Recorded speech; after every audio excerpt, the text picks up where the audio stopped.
दिल्ली प्रदेश का उपाध्यक्ष हूँ।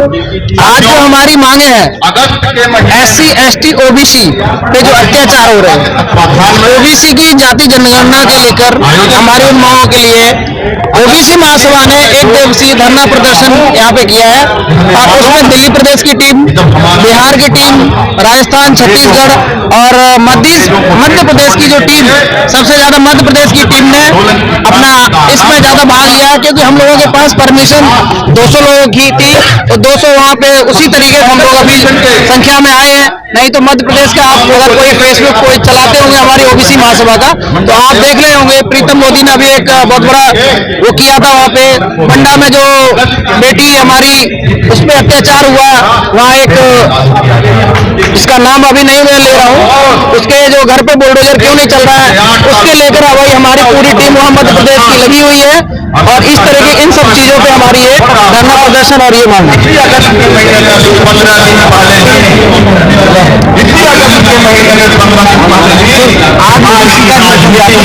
की बात की जाती है। सरकार तो कभी ध्यान देती नहीं है ST SC और माइनॉरिटीज के ऊपर। इन लोगों की इच्छा यही है कि ये लोग बटे रहे, आपस में बंटवारा बना रहे, तो उस पर हम राज करते हैं। इनका ये लोगों का यही ऐसी बनाई हुई है इन्होंने, क्योंकि जो अपर कास्ट के लोग हैं इन लोगों को नीचे कास्टों को कभी भी ध्यान में रखते हुए नहीं चलते। जो SC ST OBC और माइनॉरिटीज के जो लोग हैं वो करीबन 70% 75% हो जाते हैं। अगर ये लोग सारे इकट्ठे हो गए तो इनकी सरकारें कभी नहीं बन पाएंगी। तो हमारी मांग है कि हमारे जनगणना भी की जाए OBC की, तो इससे क्या हम लोगों को फायदा होगा और आरक्षण में भी हमें फायदा होगा। और हम मांग करते हैं कि हमारी जो बहनों के साथ जो गरीब लोग हैं और SC ST OBC के जो लोग हैं उनके साथ माँ बहनों के अत्याचार हो रहे हैं, बलात्कार हो रहे हैं।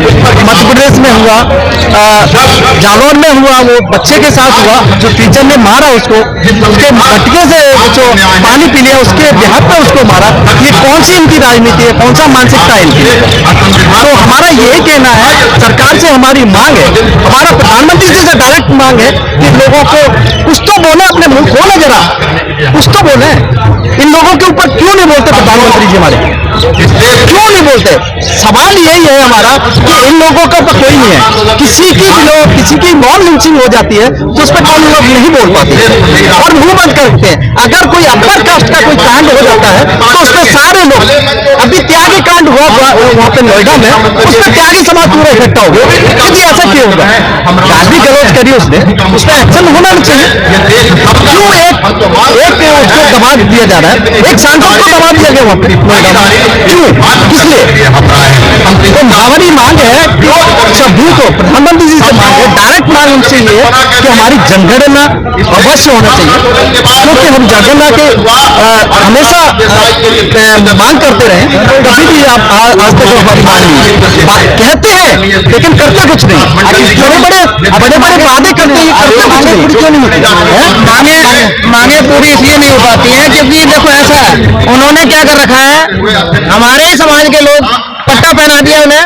आप OBC आयोग के चेयरमैन, आप ST आयोग के चेयरमैन, आप उन्हें जो मंत्रालय है, जो संविधान में एक मंत्रालय का दर्जा दिया गया, वो मंत्रालय दे दिए और मंत्रालयों की खीर मलाई खाने के लिए दे दिए उन मंत्रालयों को। बस इसलिए हमारा जो समाज है कुछ सरकार की डर की वजह से आपस में कुछ लोग बिगड़े हुए हैं। मंडल कमीशन जब चला, हमारे शरद यादव जी ने, शरद पवार जी ने, मुलायम सिंह ने, लालू यादव ने, इनको क्या किया, धीरे धीरे जब सत्ता में परिवर्तित हो गए चलते गए। अभी हाल फिलहाल का यहाँ पे एग्जाम्पल ले लो, अभी बिहार में सबसे पहले अभी नीतीश जी ने, जब उनकी भाजपा सरकार थी, बिहार के मुख्यमंत्री ने, तो उन्होंने एक नोट कैबिनेट के लिए लाया। कैबिनेट में उन्होंने बोला कि जातिगत जनगणना OBC की होगी। उनकी लड़ाई वहीं से शुरू हो गई। अब वो आए हैं तेजस्वी जी के साथ, तो अब उम्मीद है कि बिहार से अगर शुरू होगा तो हर राज्य करेंगे। हमने भी 2 बार दिल्ली OBC आयोग के चेयरमैन, दिल्ली OBC आयोग के चेयरमैन को हमने 2 बार, एक बार तक्षशिला में प्रोग्राम हुआ था 29 अगस्त 2020 में किया था, उसमें अभी एक पीछे हमने प्रोग्राम किया, उन्होंने 2 बार तो हमने उनसे बोल दिया, अगर अब उन्होंने नहीं माना, यहाँ हम प्रधानमंत्री के, राष्ट्रपति के नाम से और भी लोगों के नाम से जातिगत जनगणना OBC की उनके लिए हम अभी ज्ञापन सौंपेंगे। अभी ये जो धरना प्रदर्शन चल रहा है उसके साथ साथ अभी हम ज्ञापन भी सौंपेंगे तो प्रधानमंत्री और राष्ट्रपति के नाम से, वो उस पे हम अगर नहीं करते तो आगे और उससे बड़ी, अभी ये जंतर मंतर पे आए, यहाँ नियत संख्या होती है, उस पे हम धरना प्रदर्शन दे देंगे, इनमें सारी कुछ होती। आगे चल के कुछ और करेंगे, लेकिन हमारी मांगे हम मनवा के ही रहेंगे शांतिपूर्वक। अगर देखा जाए तो दलितों पर अत्याचार करने वाले ओबीसी लोग भी हुए, देखो आखिर ऐसा क्यों हो रहा है? आपको मैं ज्यादातर अत्याचार की बात बता रहा हूँ। अभी हाल फिलहाल की ले लो, बलात्कार की घटनाएं ले लो, उत्तर प्रदेश की ले लो, मध्य प्रदेश की ले लो, राजस्थान की ले लो। अभी वो सब हाई कास्ट के ही लोग हैं, उनके घर क्यों नहीं गिराए गए? बिहार के ले लो, ओबीसी के लोग थे। नहीं तो उनके घर गिराए जा रहे हैं ना, उनके घर गिराए जा रहे हैं ना। अच्छी बात है, उनके गिरा रहे हो। आपने हाथरस वाले को क्यों नहीं गिराए? सागर में बंडा में घटना हुई, अरुण मिश्रा का घर क्यों नहीं गिराया? जालौर में घटना हुई, उसका घर क्यों नहीं गिराया? क्यों? मध्य प्रदेश में एक लड़के के दोनों हाथ कटे हुए, उसका नाम डाल दिया पत्थर फेंकने में, उसका घर गिरा दिया। उसका शासन ने घर अलॉट किया था, उसका घर क्यों नहीं गिरा रहे? एक लड़का जेल में 6 महीने से बंद है, उसका नाम डाल दिया, उसने पत्थर मारा, जेल से पत्थर मार के चला गया। एक बंदा जो मर गया 2 साल पहले, उसका पत्थर फेंकने में नाम डाल दिया, उसका घर गिरा दिया। मरा हुआ आदमी पत्थर फेंक जाता है क्या? आप बताओ ना। नहीं तो मैं ये कह रहा हूँ, मीटर प्रयोग करो ना। मीटर मेरे लिए आप मीटर से नापोगे, अपने लिए गज से नापोगे। मेरे लिए 1 किलो से लीटर से नापोगे, अपने लिए 1 किलो से नापोगे। क्यों? क्योंकि 1 लीटर और 1 किलो में कितने का फर्क है? आप बताओ ना। नहीं, आप पहले ये बताओ, 1 लीटर में और 1 किलो में कितने का फर्क है? मैं ये पूछ रहा हूँ ना, पहले आप बताओ। 1 लीटर नहीं, अरे यार तो इतनी तो समझ आपको भी है, मीटर और लीटर में कितने का फर्क होता है और 1 किलो में कितने का? उसमें 867 ग्राम का होता है 1 लीटर। 867 ग्राम का, 113 ग्राम का कम हो गया। तो मेरे लिए तो लीटर में नाप दोगे, अपने लिए तो 1 किलो से नाप दोगे। उनकी जांच है तो उनका भी गिरा दो, ओबीसी का कर रहा है तो उनपे भी गिरा दो। मैं कह रहा हूँ संविधान में जो धाराएं हैं, आईपीसी की जितनी धारा है, आप उन पर ट्रायल कर दो। क्यों? क्योंकि उनके बैठे हुए जज, हमारे लिए कोई सिस्टम है, उनके लिए कोई नहीं है। मध्य प्रदेश में उनको दे दिया, कितने 3 करोड़ 30 लाख आबादी है मध्य प्रदेश में, उनकी 10% के हिसाब से कितना मिल गया उनको रिजर्वेशन? ओबीसी की क्यों नहीं कर रहे? उन्हें पता है कि 65 और 85% आ रही है, उन्हें पता है 65 और 85% आ रही है, इसलिए नहीं कर रहे ना।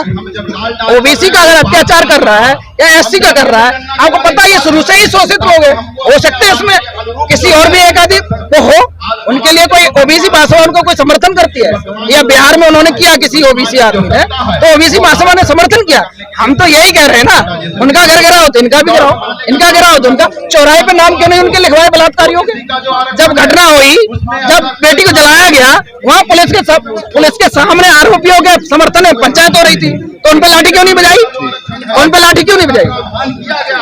एज अ महिला आप किस तरीके से देखते हैं, जैसे ओबीसी का जो आरक्षण है वो 27% है लोगों के लिए, और आने वाले टाइम में 27% ये अभी तक पहुंच नहीं रहा है, क्रीमी और नॉन क्रीमी में फंसा हुआ है। तो एज अ महिला आप इस चीज को कैसे देखती हैं? पहले तो मैं अपना नाम बता दूं, जिला छतरपुर से एमपी से आई हुई हूँ। और रही बात जनसंख्या जनगणना की, तो जो हमारे अभी बड़े बड़े नेता है, शिवराज सिंह चौहान है, प्रधानमंत्री जी है, वो भी पिछड़ा वर्ग के ही है। उनको खुद एक पल के लिए अपनी आत्मा में झांकना चाहिए कि हम भी पिछड़ा वर्ग से ही पैदा होके आए हैं। और दूसरी बात, ये बात करते हैं किसानों की माला जपते हैं, तो किसानों के कितने खेतों में जाते हैं भाई? किसान भी तो फांसी लगा रहे हैं, कहीं देखने जाते हैं। और फिर अभी जो बंडा में बेटी के साथ बलात्कार हुआ, गलत तुम्हारे आदमी कर रहे हैं और सजा हम लोगों को दे रहे हैं, ये बहुत बड़ी गलत बात है। हम लोगों ने अगर बंडा में आंदोलन किया, न्याय मांगा, तो पुलिस ने हमारे ऊपर ही लाठीचार्ज बरसा दिया। अगर पुलिस हमारे ऊपर लाठीचार्ज बरसाएगी तो हम लोग भी करोड़ों की तादाद में है, ओबीसी एससी एसटी, हम लोग भी झंडे के साथ डंडा लेके जा सकते हैं और हम लोग भी उग्रवादी हो सकते हैं। लेकिन हम न्याय के लिए जाते हैं तो न्याय के हिसाब से इनको देखना चाहिए।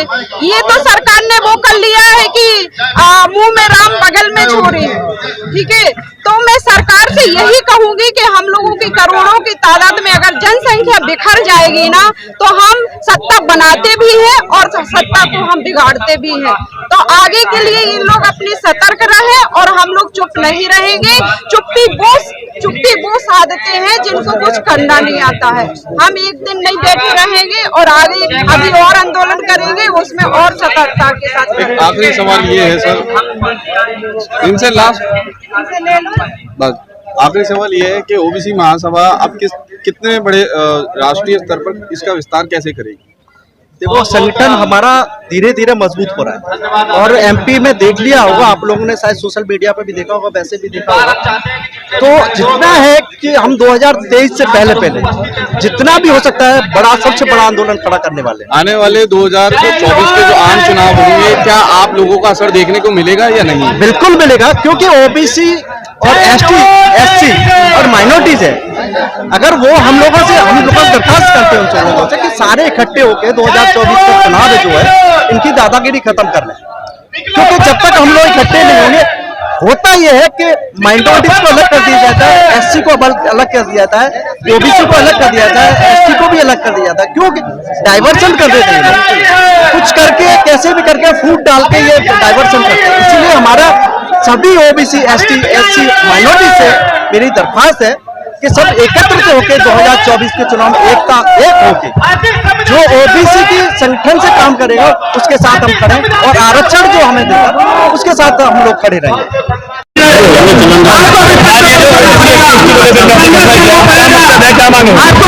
ओबीसी एससी एसटी जो हमारा आज कार्यक्रम है 28 नवंबर जंतर मंतर पर, तो ओबीसी महासभा पूरे देश में एक विशाल आंदोलन के रूप में उभर के आई है, क्योंकि जो भारतीय जनता पार्टी या कांग्रेस या जो भी दूसरी पार्टियां हैं, इन्होंने एससी एसटी ओबीसी समाज के लिए कहीं भी कोई भी किसी भी प्रकार का सम्मान नहीं दिया है। इसलिए आज ओबीसी एससी एसटी समाज में उग्र माहौल है और इन लोगों को ऐसा प्रतीत हो रहा है कि ये लोग हमारा हकमारी कर रहे हैं। हम लोग लगातार अपने हक को मांगने के लिए सरकारों से संघर्ष करते रहते हैं। आज भी हमने जंतर मंतर पर राष्ट्रपति महोदय जी के नाम ज्ञापन दिया है और ज्ञापन के माध्यम से हमने सरकार को जगाने का काम किया है। मैंने कहा है कि हमारी जो राष्ट्रीय जो हमारी ओबीसी महासभा है, ओबीसी महासभा की जो मांगे हैं उसकी मैंने मांगे पूरी एक प्रमुख मांगों के नाम से पूरा लेटर बनाया हुआ है। इसके माध्यम से हमने सरकारों को बोला है कि हमारी जो मांगे हैं उसको पूर्ण तरीके से लागू की जाए। जिस प्रकार से हमारे देश में ओबीसी और एससी एसटी सभी का जो मान और सम्मान में जो कमी आई है, उस लगातार उसको हमने देखा हमारे समाज में, हमारी ओबीसी समाज में, एससी समाज में, एसटी समाज में सारे लोग सुधार नहीं हो पा रहा है। किसी भी प्रकार का हमारी बच्चों के साथ जो बलात्कार करते हैं, उनके रेपिस्टों को नहीं पकड़ा जाता है, उनकी हत्या कर देते हैं, उनके हत्यारों को नहीं पकड़ा जाता है, उनको जो कानून जो सजा देनी चाहिए वो सजा नहीं मिल पाती उनको। इस कारण से हमारे समाज में ओबीसी समाज एकत्रित होकर आज जंतर मंतर पर इकट्ठे हुए हैं।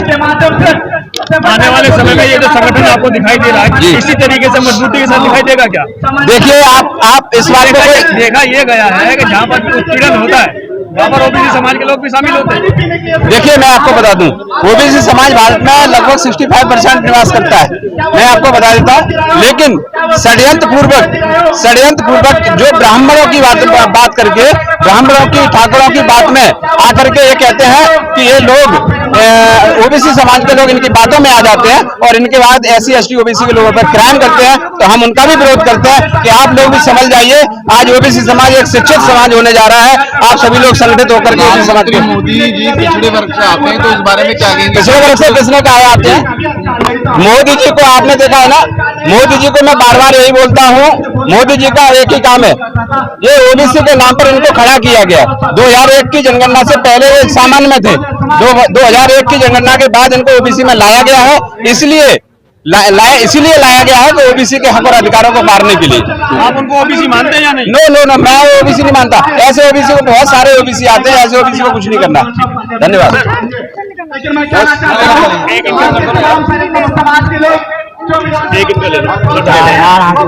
2024 में ओबीसी समाज की तरफ से क्या बड़ा बदलाव देखने को मिलेगा या नहीं, इस बारे में बताइए।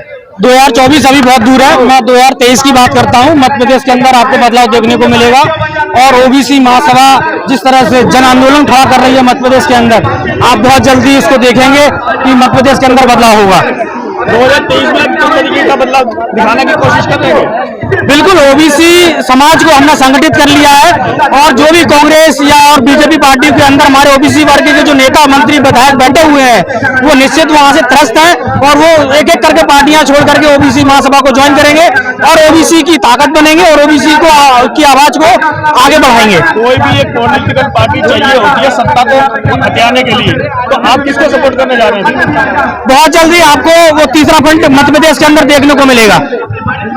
आने वाला समय जो ओबीसी समाज है वो किस तरफ नजर आता है? बिल्कुल, आप देख रहे होंगे लंबे समय से ओबीसी वर्ग के ऊपर बहुत अन्याय अत्याचार हो रहे हैं, तो और ओबीसी समाज पूरी तरह से त्रस्त है, खासकर कांग्रेस और बीजेपी पार्टियों से। उनके द्वारा जो ब्राह्मणवादी नीतियां इस देश के अंदर फैलाई जा रही हैं, आप जहां देखिए एक बलात्कारी जब जेल से छूटता है तो उसको माला पहना के उसका स्वागत किया जाता है। ये समाज किस तरफ जा रहा है? ये परिपाटी बीजेपी और कांग्रेस लागू कर रही है। हम इसको खत्म करेंगे, उसके लिए मध्य प्रदेश और पूरे देश के अंदर बदलाव जरूरी है। ओबीसी महासभा उस बदलाव को लेकर आएगी।